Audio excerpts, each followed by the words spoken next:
Hey everybody, welcome back inside the Stash Report from the Stash Project. This is going to be our August compilation video for the new folks or people who are stopping by and checking us out for the first time. We do this at the beginning of every month, letting you know what kits to expect for a given month. And this is going to be August of 2019. A few things, really not as much on August as there was in June and July, mainly because now we're sort of in a free flow month. The next couple of months will be free flow months, where these are just reissues the kit companies are doing and things like that. Whereas June and July were months of production from the Shizuoka Hobby Show. Now, in a couple of weeks, really, at this point, we will be getting into the All Japan Model and Hobby Show that's held in Tokyo, and that is held on those last 3 days of September. So it is a matter of weeks, 8 weeks at this point, since it is the 1st of August. But in a few weeks, sometime around the end of this month, the beginning of the next month, we will get that big data dump, if you will, of pre-orders for the fourth quarter of 2019, and stuff will stray into the first quarter of 2020 just because, things are late, things don't get done on time. That is the hobby as it stands. It would be great if every tool cut was, ready when it was supposed to be, but that doesn't actually really happen in real life. So we are looking, like I said, at August 2019. Just a few things, really, from everybody, because this is like barely full, like compared to this, which is like packed full, and I had to write in the margins and stuff. So, anyway, on the domestic side of things, over at AMT, they're going to release 3 kits in the month of August. They are the 1940 Willys Pickup Gasser. You may think that was just reissued not too terribly long ago. You would be correct, of course, but this has Coca-Cola tie-in. Yes, another Coca-Cola kit. If you don't like Coca-Cola tie-ins on your AMT kits or your MPC kits for that matter, I don't know what to tell you, because you're going to be severely disappointed for the next, say, 12 months as they start working through the planned reissues they have with Coca-Cola tie-ins. Believe me, it's a lot of stuff. This is the same Willys Pickup Gasser ever since forever, just with some new decals. The next thing is going to be the 1923 Model T Roadster Street Rod 2-in-1. This kit shares some, or a lot, depending on how you want to look at it, tooling with like the 23 Ford sedan delivery that came back out. However, the street rod parts have not been in the kit since the 1970s. It, of course, has the 1970s sort of retro box art thing going on. They're pimping very much the fact that it has been available in over 40 years, and that's where they're going with that. So that is, of course, an original reissue. They've added, updated the decals. There are pad printed tires included, which of course weren't in it 40 years ago. But beyond that, it is the original kit. Nothing, at least they're not mentioning anything that's been retooled or, refinessed or anything like that. So I would expect a straight reissue there. And then the last thing is what they're calling the Big Rig Semi-Trailer. It's a weird looking trailer, and I kept looking at it as I was, doing research for the month. That's not an AMT MPC Erdl trailer. That is not something that I have ever seen directly released by that company. And so I started, and I'm looking at it, and I'm looking at it, and I did a couple of, Google searches just using like Big Rig Semi Trailer, and I found the basis of this release. It is the old 1960s IMC tooling semi-trailer. It's supposed to go to that big Dodge day cab tractor. Matter of fact, Lindbergh is the reason why this tooling is here, because the IMC stuff is stuff that Lindbergh had, or has parts of, because they don't have everything that IMC had.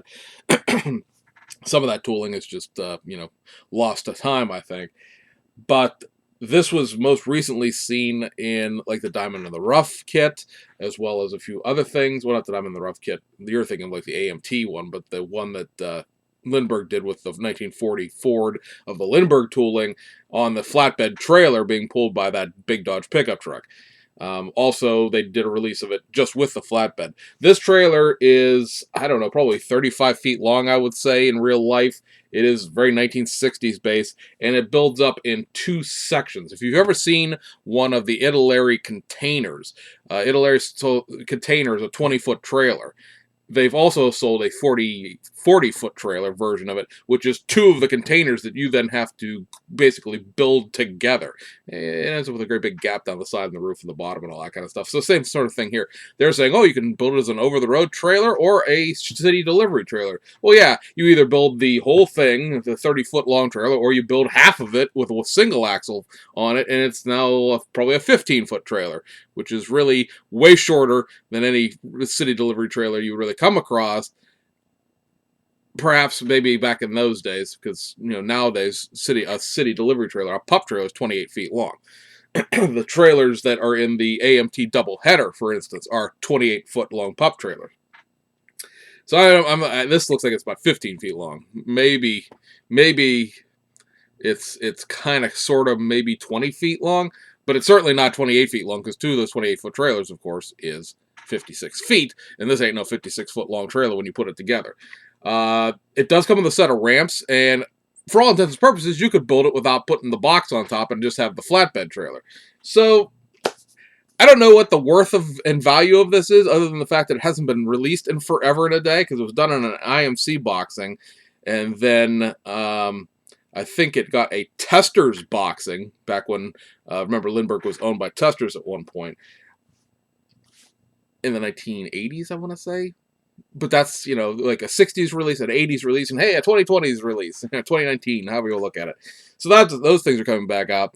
Salvino's, we should probably get at least the Buick. It didn't show up in July, but I would expect it will show up in August for sure. And that's pretty much on the domestic side. We got those 3 Revell releases, which include the modified sprint car that came out at the end of July. So those releases that were pending have all come out. So now we're trying to see what will be the next kits that come out there. The Beatnik Band, or not the Beatnik Bandit, but the Baja Bandito, Tom Daniels Volkswagen van thing is still pending. The Monte Carlo is still pending. The Grand National got added to the stuff that's going to be coming out. And then you have that mystery Impala, but as of right now, none of those kits are listed. Some of the hobby store people have stuff, I'm sure. I haven't made a phone call out there recently, but as far as like looking at the distribution lists that I can see from like Stevens and stuff like that, yeah, none of that stuff's on there yet. So, excuse me, just woke up. So we'll see what comes of that, and yeah. So move over to the overseas things here. Fujimi, we just mentioned this in the last video because it was just sort of tossed out there at the last minute. There's several just sort of reissues they're doing, as well as the stuff that they had originally planned for August. The stuff that was originally planned for August is a reissue of the Nissan Stagea station wagon. This is going to be a 2-in-1 kit, because the differences between the two kits, and I have them both, is really pretty minor. It's a set of wheels and some bumpers, and that is the 25X version, which is just sort of a street version. The Stagea is not an all-wheel drive. I don't think it is.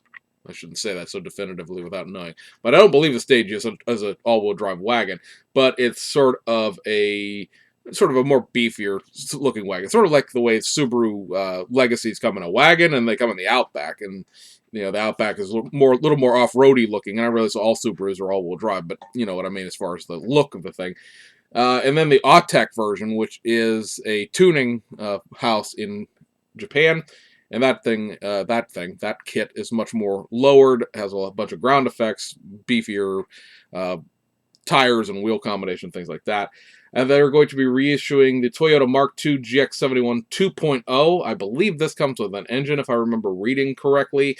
I'm not sure how this differs from the Toyota Mark II GX71 kits that they did with the Cresta and the, I'm trying to think what the heck the other kit is.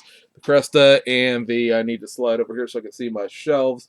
I'm trying to think what the heck the other thing is.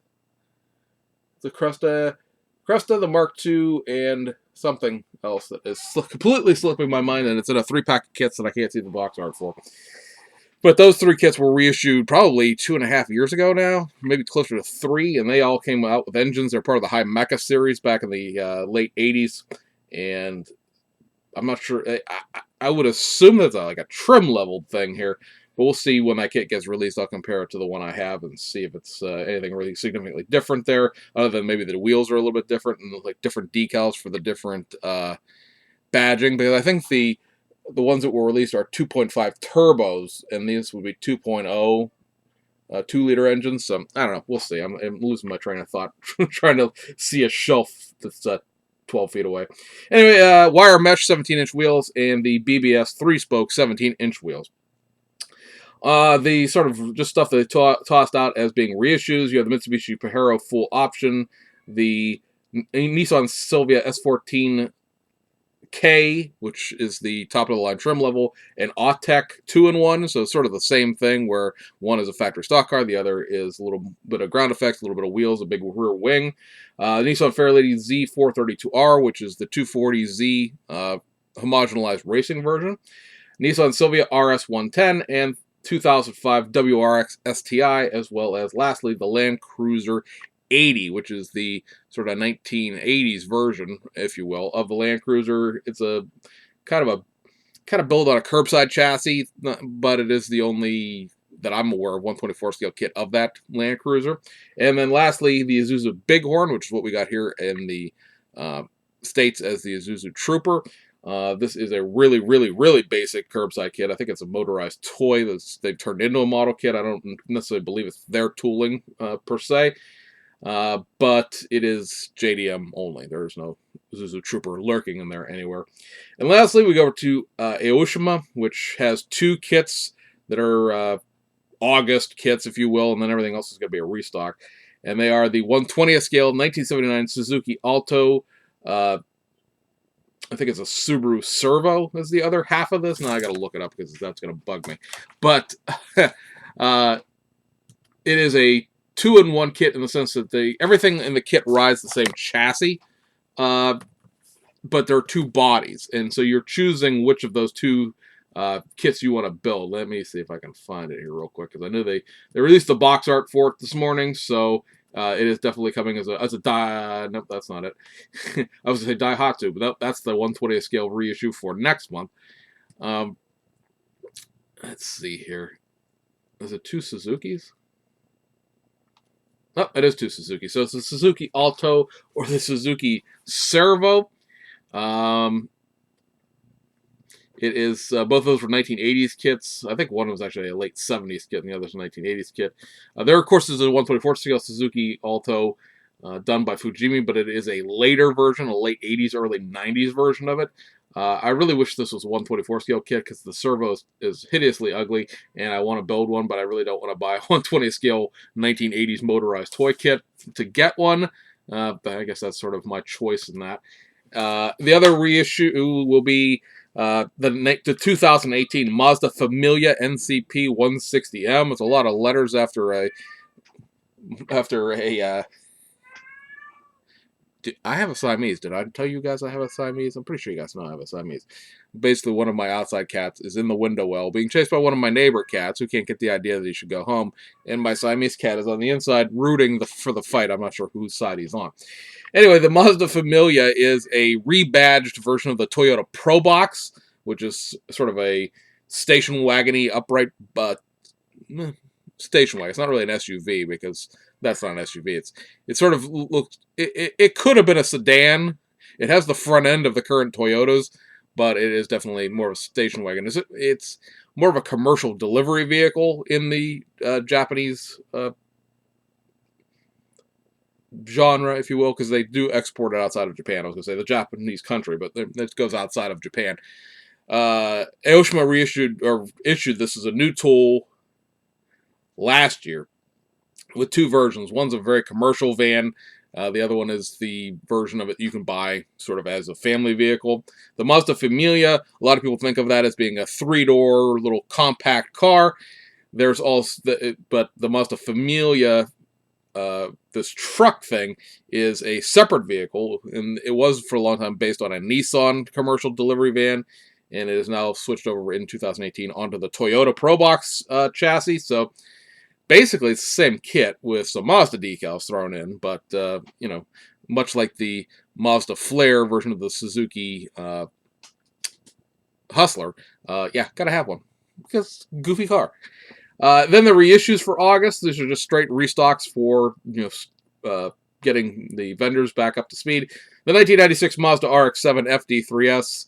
No initial D tie-in. They're just the regular FD3S kit. The 1989 Skyline R32 GTR. The Tamiya one is still better than anyone else's.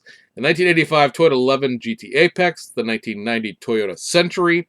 The 2009 Nissan GTR R35 Spec V. Very cool car. It's only available in Japan. We never got that option package over here. 1991 Honda Beat. The 2001 Urace. Urace. Nissan Skyline R34 25 GTT. Now, this is the old four-door R34. Man, there's the new one. There's a factory stock car. This is the old D1 Grand Prix kit, just without all the D1 livery included in it. And it, for the longest time, was the only way you could build a four-door R34 until, well, late last year. The reissue of the Liberty Walk R35 GTR Type 2 version 2. The reissue of the 14-inch Yaoshi Longchamp, Star Shark, and Hayashi wheel sets. And then one little note I've made here. The 2017 Toyota NTP10 Taxi, question mark. You people who followed the show forever know that was supposed to be a new toolkit of a Japanese taxi, because who doesn't need one of those? That was supposed to come out last month in July. Well, it did not. Now it's on the August release slate, but there's still no box art for it. Until I see box art things from Aoshima, I don't necessarily believe that things will come out in the month they're given. Now, granted, it is the 1st of August, and so things may change as we go along, but the as it stands right now, we'll see. One interesting thing is this Nissan, the Mitsubishi Starion, the JTCC kit was supposed to come out in July. Obviously, it has not, since it's August and it didn't show up yet. But Aoshima now has no mention of it whatsoever on their website. It's not in the current release slate month thing that goes to October. The BTCC Carina E, the Toyota Carina that was raced in British Touring, that's still for September. But there's no mention of it at all. And of course, all the vendors say July. Well, July's over, so now we're going to wait and see exactly what's going on with that as far as when that's going to come out. So hopefully this month, hopefully in August, but we'll see. We'll see when that actually shows up. It is currently in an August release slot over in Hong Kong, which we told you about last month. So maybe August. So we'll see. We'll see. Can't force the stuff out. It just shows up when it does. So anyway, guys, we hope you enjoy it, and we'll see you guys on the other side.